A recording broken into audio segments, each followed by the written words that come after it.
We all have dreams and fantasies of the kind of houses we want to live in, be it mobile homes or the less famous, rare, stationary home. Even though some of us have already built or live in their dream homes, the rest of us don't have that luxury. My dream home, for example, is already being occupied by somebody. Jeff Bezos. So out of spite and jealousy, let's take a look at Jeff Bezos' many mansions and try to find out if maybe, just maybe, he'll be moving out of one of them soon. Welcome back to our channel. Before we begin, make sure you have subscribed and ring that bell so you never miss a video from us. When you're the richest person in the world, you're probably going to have properties around the country, if not the world. A lot of properties to be exact. I'm talking mansions so grand it inspires multiple YouTube videos. So let's take a look at the houses Jeff Bezos has been spending his billions on. Let's start with Washington, D.C. mansion. This home isn't nearly as large or sprawling as some, it's a lot more modest. Then again, this mansion was the largest home ever sold in Washington, D.C., so maybe modest isn't the word. The mansion didn't exactly come cheap either. This 100-year-old property once upon a time was a textile mill, eventually converted into the home it is today. Bezos purchased the property for $23 million,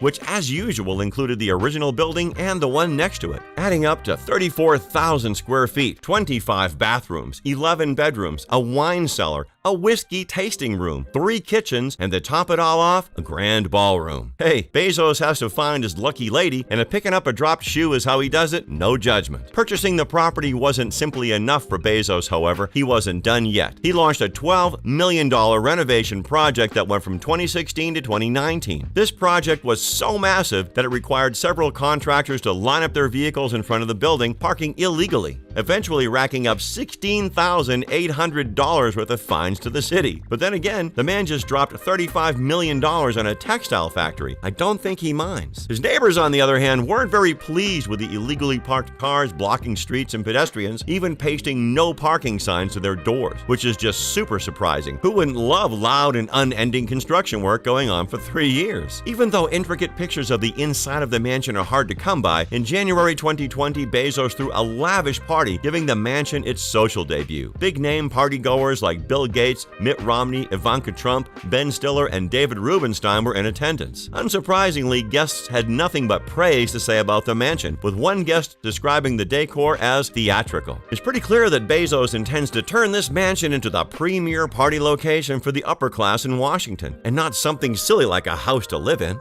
New York penthouse. Are you even a multi-billionaire if you don't have a property in New York? Bezos certainly doesn't think so. Even though Amazon abandoned its plans for its headquarters in New York, that didn't stop Bezos from joining the ranks of wealthy people with deluxe apartments in the sky. In 2019, Jeff Bezos purchased his own exclusive luxury property called The Crown, which is the penthouse at 212 Fifth Avenue. The building has 48 residential condos with high ceilings and hardwood floors, and an amazing view of Madison Square Park to top it off. Very impressive, but nowhere near as impressive as the crown that sits on top of it. Bezos lives in an $80 million, 3-level penthouse apartment at the top of this iconic neo-Gothic skyscraper, one of the first skyscrapers to ever grace the New York skyline. One of the more impressive things about the crown is its sheer scale. 10,000 square feet of interior space paired with the 6,000 square feet of outdoor space. The crown has transcended the title of penthouse. From the Empire State Building to the Flatiron Building to Madison Square Park, all the way to Freedom Tower. The views available to Bezos from this building are to kill for. But good luck getting to Bezos, and just trying to get up to the crown requires you to use a private elevator. The crown comes equipped with 5 bedrooms and 5 bathrooms, all brilliantly designed and furnished. The grand room features northern, eastern, and southern exposures and a massive skylight overhead, as well as a host of spaces designed for leisure, reflection, and entertainment, such as the rooftop terrace where you can take your guests and impress them with your $23,000 glass foosball table, a library, and of course, a massive ballroom. My Cinderella theory really is coming together, isn't it? The top floor of this multi-layered penthouse is known as the observatory, aptly named too. It's a single room with glass walls, giving you a panoramic view of the city around you. And oh yeah, it has a pool. Surely there's a more fitting word than penthouse. Calling it that feels like a disservice to the crown. The penthouse was originally going for $73.8 million, but Bezos purchased it for a bargain at $60 million.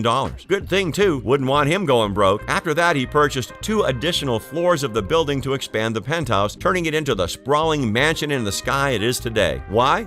Because that's what Jeff Bezos does. Bezos' Beverly Estate in California. This massive palatial estate isn't just fancy, it's got quite a bit of history to it as well. It was built in 1930 for Warner Brothers co-founder Jack Warner, making it almost 100 years old. Back then, the estate was a party hotspot, hosting celebrities and Hollywood heavyweights. It was even known as the Party Palace. The mansion has hosted wealthy and famous people like Jimmy Stewart, Audrey Hepburn, Howard Hughes, and even Albert Einstein was invited to the mansion. I mean, the Beverly Estate is a sprawling 9-acre compound with a breathtaking garden and a 9-hole golf course on the property. Who wouldn't want to party here? Jeff Bezos purchased this property in February 2020 for an insane $165 million, which was the most expensive California property sale ever. And we all know how notoriously cheap California property is. So, what does this estate have to offer? If I were to guess the part of this estate that stands out the most, my money would be on the massive 13,000 square foot mansion that sits in the middle of it. If you guessed the massive golf course, allow me to prove you wrong. The mansion sitting inside this estate isn't just huge, it's also elegant and built in a Georgian architectural style. It comes equipped with 8 bedrooms and 9 bathrooms, a bar fit for a multi-billionaire, a library, a huge dining room large enough to fit 14 people, a screening room, and a sunroom, because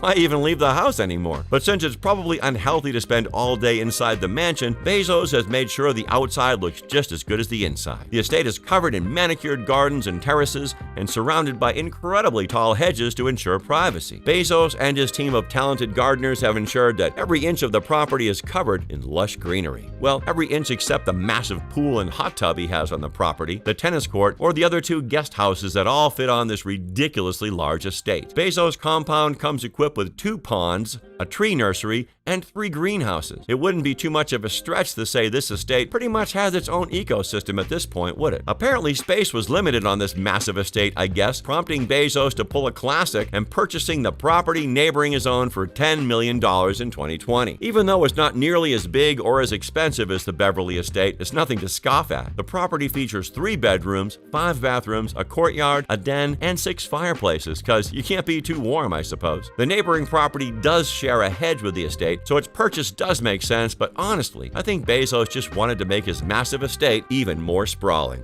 Corn Ranch. Like many billionaires and millionaires, Jeff Bezos has adopted the rough and tough lifestyle and bought himself a ranch. But as we all know, Bezos isn't exactly like most billionaires, so he didn't just buy himself any ranch. Corn Ranch is a 165,000-acre ranch in the West Texas town of Van Horn. It's bigger than every other property on this list combined. Buying this ranch predictably put Bezos back a few $1,000,000, which he promptly made back in a few months probably. Corn Ranch isn't big for nothing either. It serves as a launch site for Blue Origin, Bezos' rocket spaceflight company, which has its home base in Washington and about 50 employees on the ranch. Bezos also stated that he plans to use the ranch as a getaway for himself and his children during the summer, effectively making it both summer camp and space camp rolled into one. Now, these are just some of Jeff Bezos' many properties. The properties on this list alone have a combined value of over $300 million.